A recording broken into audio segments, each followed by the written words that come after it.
السلام علیکم۔ آج کا ٹاپک ہے روزمرہ کے کرایوں کا بڑھنا۔ لوگ ڈیوٹیز پہ جانا مشکل ہو گیا ہے، اسکولوں کالجوں میں بچوں کا جانا مشکل ہو گیا ہے۔ جو وینس لگی ہوئی ہیں انہوں نے بھی بڑھا دیے ہیں کرائے، لیکن جو روزانہ کی بنیاد پر عام رکشہ چلتے ہیں ان لوگوں نے اس قدر کرائے بڑھا دیے ہیں کہ سن کے حیران ہو جاتا ہے بندہ۔ تو اتنا ہی فاصلہ ہے لیکن انہوں نے 60 روپیز بہت تھوڑے فاصلے کے، جو پہلے 20 ہوتے تھے اس کے 60 روپے کرایہ ہو گیا ہے، اور اس کے علاوہ جو ذرا دور کا ہے اس کا ایک سواری کا 120 روپے ہو گیا ہے۔ تو جب ان کے ساتھ 6 سے 7 8 9 10 سواریاں بیٹھ سکتی ہیں اور ایک ہی وہ اسی موٹر سائیکل رکشہ پہ لے کے جا رہے ہیں، تو وہ اتنا کرایہ ایک سواری کے حساب سے بڑھانا کیا اچھی بات ہے؟ یہ تو ہماری قومی غیر اخلاقی باتیں ہیں۔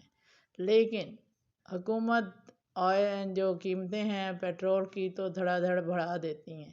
انہوں نے چیک اینڈ بیلنس کیوں نہیں رکھا کہ کرائے جو ہیں وہ لوکل جو عام لوگوں نے روز جانا آنا ہے ان کا کتنا بڑھنا چاہیے، یا لانگ روٹ کے جو لوگ ہیں ان کا کتنا بڑھنا چاہیے؟ ٹھیک ہے، انہوں نے بھی کھانا ہے، بچانا ہے، کاروبار کرنا ہے، گھر چلانا ہے، لیکن اس میں بھی تو چیک اینڈ بیلنس بھی تو ہونا چاہیے نا۔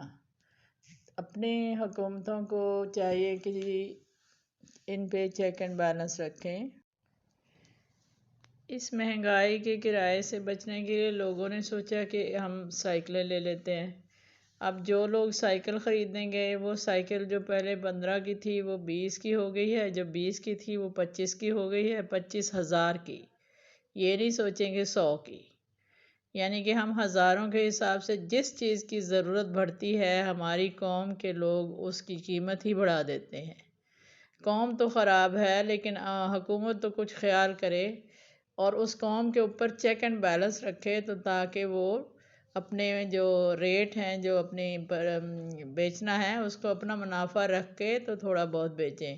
اگر حکومت کوئی ایسی اسکیم نکال دے، ہماری سہراب سائیکل ہے ادھر، بہت بڑی فیکٹری ہے لاہور میں، اس کے ساتھ معاہدہ کریں اور انہیں ایک فکس ریٹ پہ ہمارے تمام لاہور میں سائیکلیں خریدنے کے لیے لوگوں کو کہہ دیں تو وہ سائیکلیں لے لیں گے۔ لیکن یہ تو ظلم نہ کریں کہ وہ کھانا بھی جا رہے ہیں اور آنے جانے کا ذریعہ کوئی نہیں ہے، کسی کے پاس 25,000 ہوگا تو وہ سائیکل خریدے گا نا۔ تو برائے مہربانی حکومت سے گزارش ہے کہ کچھ نہ کچھ تو کریں، کچھ نہ کچھ اعلان کریں، کوئی سرکاری اسکیم دیں، کچھ نہ کچھ تو کھانے پینے کا ریلیف دیں۔ لوگ خودکشیاں کرنے پہ مجبور ہو رہے ہیں۔ تو پلیز اپنے تمام ان چیزوں پہ جو حالات ہیں ملک کے معاشی خراب ہیں، بہتر کرنے کی کوشش آپ کر رہے ہیں، لیکن اس کو عوام کی طرف بھی تو کچھ واپسی لائیں نا۔ اس طرح نہیں کہ آپ بڑھاتے جائیں گے IMF کے نام سے اور پھر وہ لوگ کیا کریں گے؟ کس طرح کھانا کھائیں گے؟ کبھی سوچا ہی نہیں آپ لوگوں نے اپنے اونچے بڑے بڑے محلوں میں بیٹھے ہوئے؟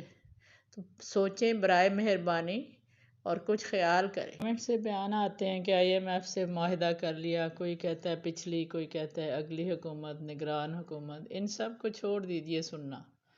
ابھی میں نے ایک IMF کی جو نمائندہ ہیں ان کی میں نے ایک ویڈیو دیکھی، انہوں نے کہا ہے کہ ہم نے یہ نہیں کہا کہ غریبوں کا جینا دوبر کر دیں، غریبوں پہ اتنا ٹیکس ڈال دیں۔ ہم نے کہا ہے کہ جو ویلدی لوگ ہیں، جو بہت زیادہ امیر لوگ ہیں، جن کے پاس دولت کے ذخائر ہیں، ان پہ ٹیکس لگائیں مختلف قسم کے، اور غریب بندے کو اس کو کھانا پینا اور اس کی روزمرہ کی زندگی میں انہیں ریلیف دیں۔ یہ IMF کی وہ نمائندہ بات کر رہی تھیں، جو کہ یہاں ہم دیکھتے ہیں ان کی بات یہاں جب گورنمنٹ سے چلتی تھی وہ اس میں شامل ہوتی تھی۔ تو ایسی بات نہیں ہے، ہماری گورنمنٹ ہمیں سنا دیتی ہے کہ جی ہم نے IMF سے معاہدہ کیا ہے تو یہ کیا ہے وہ کیا ہے۔ ٹھیک ہے، وہ ان کی اپنی باتیں ہیں، انہیں تو کبھی خیال نہیں آئے گا، لیکن کم از کم انسانیت کا تو خیال کریں۔ لوگ بھوکے مرنے لگ گئے ہیں، لوگوں کے پاس کھانا نہیں ہے، جانے آنے کے لیے نہیں ہے، کام پہ کیسے جائیں گے اگر کرائے بڑھ جائیں گے؟ کرائے اس قدر بڑھ گئے ہیں کہ 120 سے 150 تک سواری والا رکشہ لیتا ہے۔ جس کسی نے آفس جانا ہے، میں فیروز پور بات کر رہی ہوں، اگر فیروز پور روڈ یہاں سے کلمہ چوک چلے جائیں یا کلمہ چوک سے آگے کسی نے جانا ہے کام پہ اپنی ڈیوٹی پہ، یا جو مزدور ہیں جو مختلف ہمارے ادارے ہیں سرکاری، وہ بھی ظاہر اندرون شہر یا ارد گرد ہی ہیں، سیکٹریٹ ٹائپ لے لیں، دوسرے جو بھی ادارے آفس ہیں، وہاں جانے کے لیے بھی رکشے پہ 200 300 400 روز کرایہ لگتا ہے۔ یہ موٹر سائیکل رکشہ کی بات ہو رہی ہے۔ اس لیے پلیز حکومت برائے مہربانی، جو میری آواز سن رہے ہیں، ان لوگوں کو چاہیے کہ حکومت کو چیک اینڈ بیلنس کرے کہ اگر آپ پیٹرول بڑھاتے ہیں اتنے % کرایہ بڑھنا چاہیے۔ پھر ایک رکشہ موٹر سائیکل رکشہ پہ 10 سواریاں بیٹھتی ہیں، 6 وہ اور 3 آگے 7 8 9 10 11 سواریاں، اور 11 سواریوں کے بھی وہ ہر سواری کے ساتھ انہوں نے اتنا کرایہ بڑھا لیا ہے کہ لوگ کیا کریں، ایک دوسرے سے لڑائی جھگڑا کریں۔ اب اتنے بیچارے لوگ فرسٹریشن اور اس میں بیمار ہو گئے ہیں کہ وہ لڑنا جھگڑنا بھی چھوڑ گئے ہیں۔ مجھے لگتا ہے آخر کار چلتے چلتے سڑکوں پہ ہی گرنے لگ جائیں گے برداشت کرتے کرتے۔ انسان کی برداشت ہوتی ہے، اتنی عوام کی برداشت کو چیک مت کیجیے، برائے مہربانی رحم کیجیے۔ برداشت ختم ہو گئی تو بہت زیادہ معاشرہ خراب ہو جائے گا، اور معاشرے کو خراب ہونے کے بعد کوئی بندہ ٹھیک نہیں کر سکے گا۔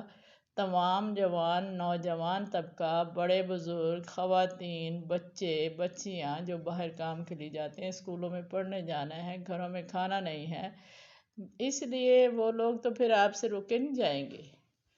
پھر آپ بولیں گے جی قوم جو ہے وہ ہمارا ساتھ نہیں دے رہی ہے، خراب ہو گئے ہیں۔ قوم تو پہلے بھی ایسی تھی، اب پھر اور خراب آپ لوگ کر رہے ہیں۔ آپ حکومت والے خود جھوٹ بولتے ہیں۔ IMF کی جو نمائندہ ہیں انہوں نے بیان دیا ہے کہ میں پاکستان کے لوگوں کو بہت پسند کرتی ہوں، مشکل حالات میں بھی ڈٹے رہتے ہیں، لیکن ہم نے یہ نہیں کہا کہ غریب عوام سے کھانے پینے میں اور ان کے جینا دوبر کر دو، ان کو ریلیف دو۔ ہم نے کہا ہے جو ویلدی پیپل ہیں، جو دولت مند لوگ ہیں، ان سے مکمل ٹیکس لیں، بلکہ ان کا ڈبل کریں۔ تاجر ہیں، بڑے بڑے لوگ ہیں جو بجلی والے ہیں، چوریاں کرتے ہیں، جو بجلی کے محکمے کے لوگ ہیں، آپ ان کی بجلیاں بند کریں، یونٹ کم کریں تاکہ لوگوں کو بجلی میسر ہو اور اتنے بل نہ آئیں۔ تو یہ ہم سے جھوٹ بولنا بند کر دیں۔ IMF کی نمائندہ نے خود بیان دیا ہے، جو ان کے ساتھ گورنمنٹ میں بیٹھی ہوئی ہوتی ہیں، جب یہ معاہدے پہ ملاقات کرتے ہیں، انہوں نے کہا ہے کہ ہم نے نہیں کہا آپ کے حکمران جھوٹ بولتے ہیں عوام سے، ہم نے نہیں کہا کہ اس طرح کے آپ ٹیکس لگائیں جس میں ایک عام آدمی جو ہے اس کی زندگی خراب ہو جائے۔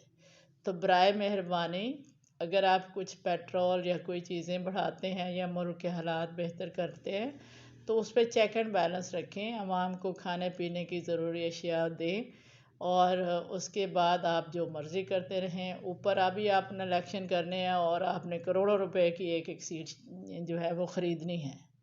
جب سیٹیں خرید سکتے ہیں تو پاکستان کو بھی تو خرید لو نا یار۔ IMF کی قسطیں ادا کر دو اکٹھے ہو کے سارے، تو پھر سارا وقت پاکستان کو کھاتے رہو، کیا فرق پڑتا ہے؟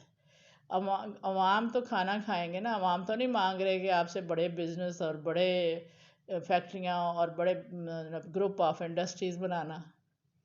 جتنے بھی لوگ ہیں بڑے، وہ اگر ٹکٹ خریدنے کے لیے کروڑوں روپیہ دیتے ہیں، اگر ابھی ووٹ خریدنے کے لیے ہی اپنے ہماری اسمبلی میں کروڑوں روپیہ دیتے ہیں، تو وہ سارے مل کے اکٹھے پاکستان گورنمنٹ کو دے کے ان کی IMF کے پیسے پورے کر دیں، پاکستان کو خرید لیں، پھر بیٹھے رہے اوپر۔ ہم نے کیا کرنا ہے؟ عوام نے ان کو کیا کرنا ہے؟ چاہے وہ کرسیوں پہ بیٹھیں، سونے کے تاج پہنیں، لیکن غریب عوام کو زندگی گزارنے کے لیے مکمل ہمارا سانس لینا بند مت کرے۔ میرا خیال میں آکسیجن تو اللہ تعالیٰ نے دی ہوئی ہے، ورنہ آپ لوگ وہ بھی بند کر دیں۔ اگر میں نے کچھ غلط بولا ہو تو معافی چاہتی ہوں۔